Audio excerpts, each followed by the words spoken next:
Mas agora a gente vira a página, vamos falar do Flamengo, venceu o Cuiabá por 2-1, Rodrigo Viga. Segundo tempo, tava 2-0 pro Flamengo, aí o Cleison fez de pênalti. Eu até achei que o Cuiabá ia empatar o jogo, Viga, pelo que tava ali se desenhando no desenrolar da partida, na reta final. Mas não, vitória do Mengão, 2-1, Viga. Parabéns. Só, 3 pontos a mais e nada além disso.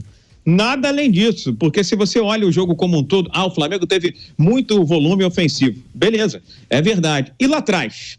E o sistema defensivo? Por isso que eu sou saudoso do Rodinei, viu, Piperno? Por isso que eu sou saudoso do João Gomes, entendeu? De outros jogadores que foram embora, que não poderiam ter ido embora. Não é porque era antes do Mundial de Clubes, não. Não poderiam ter ido embora sem uma peça adequada de reposição. Defensivamente, mesmo sendo comandado pelo Tite, viu, Pedro, Piperno, Bruno, Flávio, ouvinte, espectador, internauta desse Canelada da Jovem Pan, é um time ainda com debilidades e fragilidades. É um time que, na plenitude, não transmite credibilidade, não transmite confiança para o seu torcedor. Já visto o que aconteceu hoje no Maracanã. Venceu por 2-1 e teve um pênalti que foi marcado, depois foi anulado pelo VAR. Agora, é do tipo de pênalti que é bastante questionável. Vamos supor que tivesse sido marcado aquele pênalti. Provavelmente 2-2 contra o Cuiabá. E aí dá para defender um time que empata com o Cuiabá, precisando de vitória por muitos gols, como aquele com potencial para conquistar o Campeonato Brasileiro? Sincero, honestamente, com todo respeito ao torcedor do Flamengo, acho que o Flamengo não fez por merecer, não merecia em nenhum momento a conquista desse brasileiro de 2023. O campeonato foi ofertado pelo Botafogo, a Palmeiras e a Flamengo. Aí foi hora de mostrar competência. O Palmeiras foi muito mais competente do que o Flamengo, que continua sendo um time instável, de oscilações, que não transmite confiança, não transmite credibilidade. E meu grande medo era que o Flamengo tivesse eventualmente ganho, o que não vai acontecer, esse Campeonato Brasileiro de 2023, e todos os excrementos, besteiras, erros dentro e fora de campo fossem amontoados e colocados debaixo de um enorme tapete. Então, fica tudo escancarado. E esse jogo de hoje, uma vitória, eu não diria suada, mas que poderia ter sido um empate contra o Cuiabá, meio de tabela, deixa bem claro que o Flamengo não foi merecedor de lutar pelo título de 2023, embora a chance a ele tenha sido dada, viu, Pedro? E hoje as homenagens ao Felipe Luiz, também ao Rodrigo Caio, mas num jogo que o Flamengo precisava ali da vitória e tal. Vi torcedor questionando isso, Rodrigo Viga, que a homenagem podia ter sido feita, tem que fazer homenagem mesmo, 2 atletas que estão na história do Flamengo e com uma baita carreira no futebol, mas hoje precisando da vitória. Jogo, né, numa dessas, Flamengo brigando pelo título também. Hoje essa vitória foi importante para confirmar, quem sabe, o Flamengo na fase de grupos da Libertadores do ano que vem. Será que não podia ter deixado a homenagem um pouquinho de lado, tal? E aí, Viga? Olha, ele entrou com o Felipe Luiz. Felipe Luiz é gigante, 38 anos de idade, esse vai parar, vai pendurar a chuteira, vai aposentar, vai continuar militando no meio do futebol, inclusive não como dirigente, ele quer ser técnico de futebol e diz que os times dele serão times ofensivos para frente. A ver, como dizem os amigos aí, conterrâneos do Abel Ferreira. O Rodrigo Caio, que é de problemas sucessivos de lesão, que comprometeram muito o jogador que ainda tem 30 anos de idade, se não me engano, e ainda em tese teria muita lenha para queimar se não fossem as sucessivas lesões, especialmente de joelho. Olha, eu não vou nem criticar nem defender, porque quem vinha sendo titular na lateral esquerda do Flamengo era o Ayrton Lucas, e nos últimos jogos ele não se ouve muito bem. E eu venho dizendo isso aqui durante toda a temporada. Ayrton Lucas não casa, não combina com o Cebolinha e vice-versa. Porque o Ayrton Lucas é o cara que ataca o vazio, ataca o espaço. Quem está preenchendo aquele vazio, aquele espaço, é o Cebolinha. Então, para ter o Ayrton Lucas como lateral, até cabe a possibilidade de jogar com o Felipe Luiz. E o Rodrigo Caio entrou no segundo tempo. Mas o problema vai muito além disso. O Flamengo tem que ser um time mais equilibrado, mais regular, mais estruturado. Não adianta você achar que do meio para frente resolve e do meio para trás é o que tiver que ser. Não. Você tem que ter um time uniforme. Defesa, começando pelo goleiro, que falha muito, linha de zaga, meio de campo. Tem uma onda aí no futebol brasileiro que eu sou muito crítico. Tem técnico achando que não se vence futebol passando pelo meio de campo. Eu sou daqueles que continuam acreditando, viu? Futebol se ganha e se perde pelo meio de campo. Meio de campo coeso, consistente, equilibrado e criativo. Tudo isso e mais um pouco foi o que não teve o Flamengo nessa temporada, Pedro. Bruno Prado, analisando essa vitória do Flamengo por 2-1 no Maracanã, o Flamengo que conquista uma vitória e dá um passo importantíssimo na briga pela vaga direta à Libertadores da América, fase de grupos da Libertadores 2024, Bruno. É o que restou, né? Uma vaga na fase de grupos. Era um time que poderia fazer muito mais. Teve um ano realmente bem complicado, bem caótico. E talvez acho que está caminhando mesmo para ser um ano de mudança aí de elenco, de ruptura. Hoje se despediram 2, Rodrigo Caio e Felipe Luiz. É um ano que o Gabigol termina na reserva e muitas vezes não entra nos jogos, como não entrou hoje de novo. Um ano que o Everton Ribeiro termina na reserva. Também hoje com o Tite ele é claramente reserva do Arrascaeta.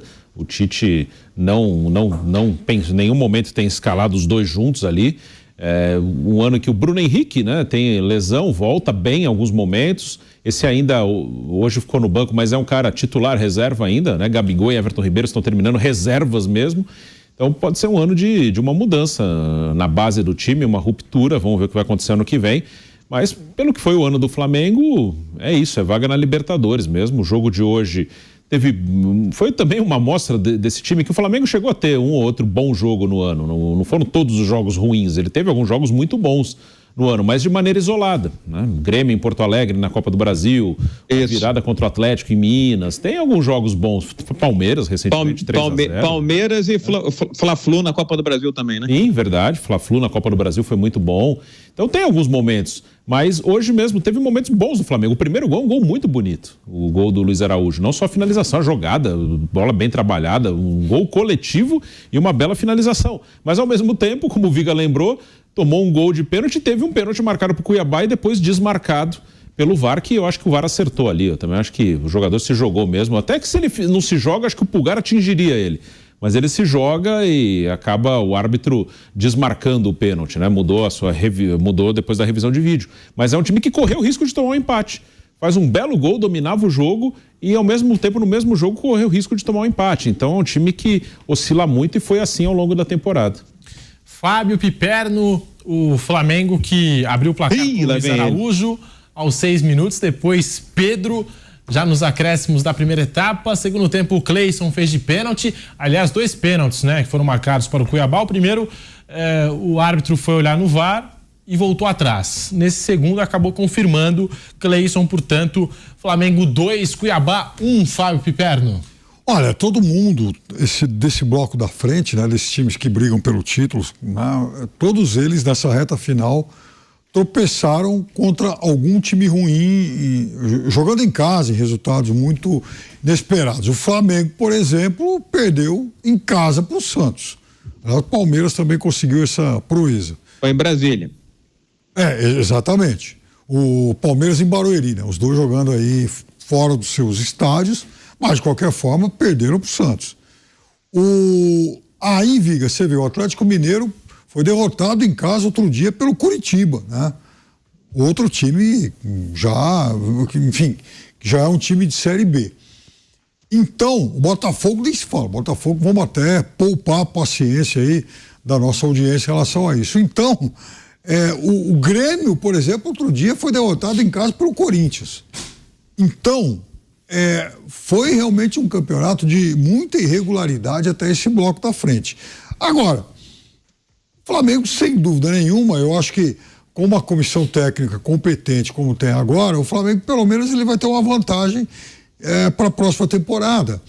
A comissão técnica vai ter um diagnóstico melhor para fazer a reformulação necessária. Já começou agora, inclusive. Então, acho que o Flamengo vai passar por uma mudança de elenco muito profunda em 2024. É impressionante como gasta dinheiro em algumas posições e não consegue as soluções convenientes. Por exemplo, no caso de goleiro, é uma delas. Cadê o Santos, né? Nem se fala mais do Santos. O Santos até o Santos foi goleiro de seleção brasileira com o Tite.